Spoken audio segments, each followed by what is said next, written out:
I think this will be the last election that the Republicans have a chance of winning, because you're going to have people flowing across the borders. You're going to have illegal immigrants coming in, and they're going to be legalized, and they're going to be able to vote. And once that all happens, you can forget it. Blatant pandering for the neo-Nazi Great Replacement conspiracy theory from the former president. The demographics of this country have been rapidly changing over the past 2 decades, and I look forward to hosting this event 18 years from now.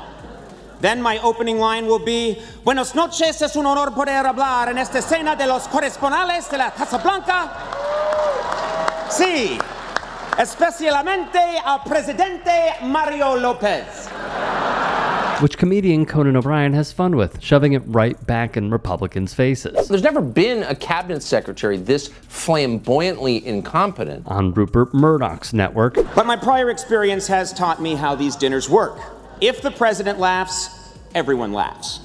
And if the Fox News table laughs, a little girl just fell off her bike.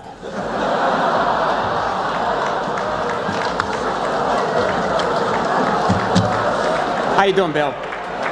O'Brien has a hilarious take. And one thing I've learned about teenagers is their idea of an ideal weekend is not necessarily to spend all of their time with their parents. Cringe. Sort of like Ryan's comment as seen on your screens about why Barack Obama defeated the Republican ticket in 2012. We all know what he meant when using that word. Paul Ryan recently... He really burst through last year when he ran for vice president. After the election, Ryan said President Obama was reelected because of the high turnout of urban voters. Then when he was asked just how he liked his coffee, Ryan said, no milk, no sugar, just urban.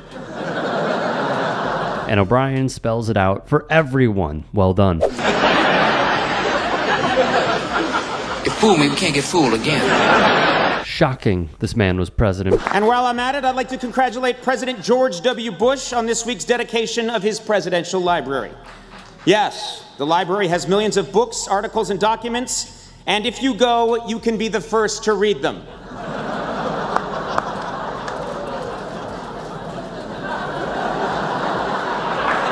You can't hurt me.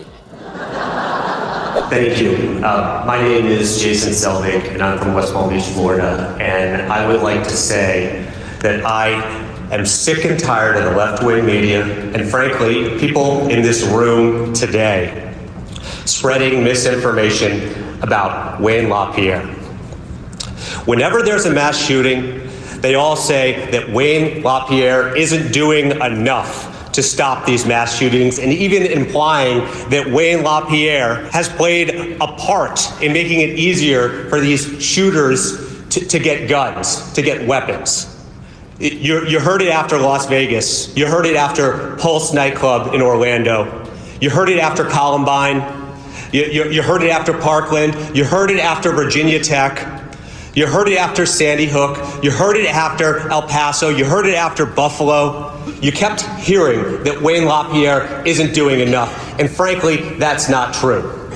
The NRA, under Wayne LaPierre's leadership, has provided thoughts and prayers to the victims and their families. From comedian Jason Selvig of The Good Liars, Wayne LaPierre getting roasted will never, ever get old. Here's a fun fact about tonight's food.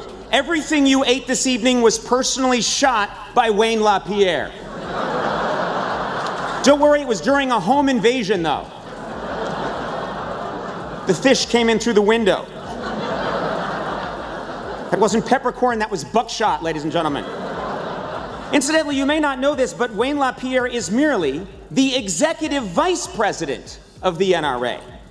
Which begs the question, how freaking crazy do you have to be the actual president of the NRA?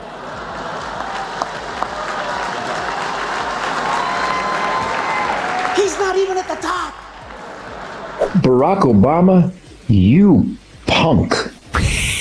You horrible anti-American communist, say it, Islamic terrorists. Well, that's going to go in the media. It is questionable why Fox News and many other right-wing outlets love this dude. Yet here we are with him continuously getting airtime. Of course, probably the biggest story that people in this room covered this past year was the Republican failure to recapture the White House. Hard to believe the Republicans didn't fare better in the election with the support of celebrities like Ted Nugent and Meatloaf. I guess they overestimated the number of voters who still drive carpeted vans.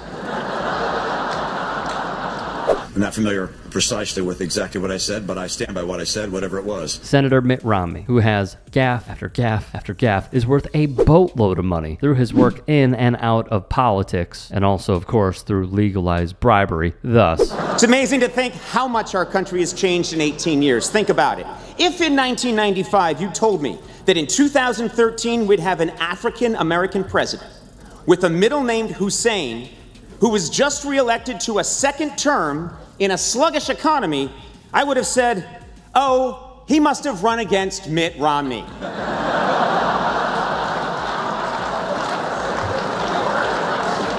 By the way, no offense, Mr. President, I do congratulate you on your victory, but as a late-night comedian, I was kind of pulling for the rich guy whose horse danced in the Olympics. O'Brien ripped him, showing just how unrelatable the senator is. Justice Clarence Thomas actually was quite blunt about what he wants, and here's the quote from him. In future cases, we should reconsider all of this court's substantive due process precedents, including Griswold, Lawrence, and Obergefell. Pathetic stuff from a guy who, as we have learned, does not give a damn about anything nor anyone but himself and his pockets. I believe we have one or two Supreme Court justices here. The Supreme Court seems divided over same-sex marriage. The liberal justices favor it, while the conservatives oppose any lifelong sacred union between two men, unless, of course, it's Antonin Scalia and Clarence Thomas. I'd rather be heckled than ignored. Or as I like to say, you only tease the ones you love. How Speaker Boehner had a rocky relationship with the former president, O'Brien put it like this. It's no surprise that Speaker John Boehner isn't here tonight. Speaker Boehner and President Obama are still struggling to get along. President Obama and John Boehner are kind of like a blind date between Anderson Cooper and Rachel Maddow. In theory, they understand each other's positions, but deep down, you know nothing's ever gonna happen.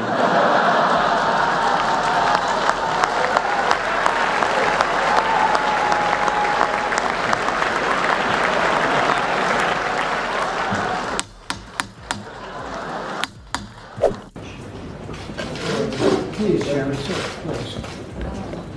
Very nice.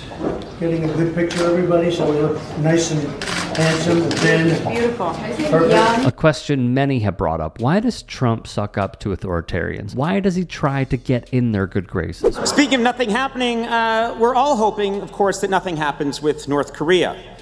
And that got me wondering, what is with Kim Jong-un? Now, in the past, we've had really scary enemies like Saddam Hussein and Hitler. Now suddenly our nemesis is a pouty teenage boy who dresses like Rosie O'Donnell at the Emmys. Kim Jong-un doesn't understand that we aren't afraid of him.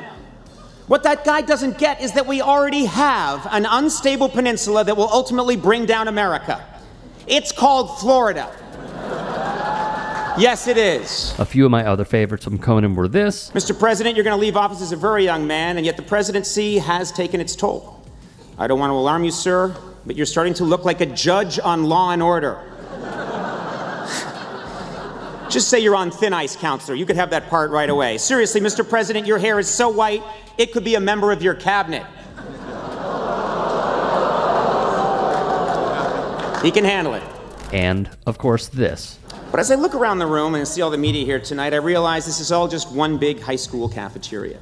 That's all it is. Think about it. Fox is the jocks, MSNBC is the nerds, bloggers are the goths, NPR is the table for kids with peanut allergies.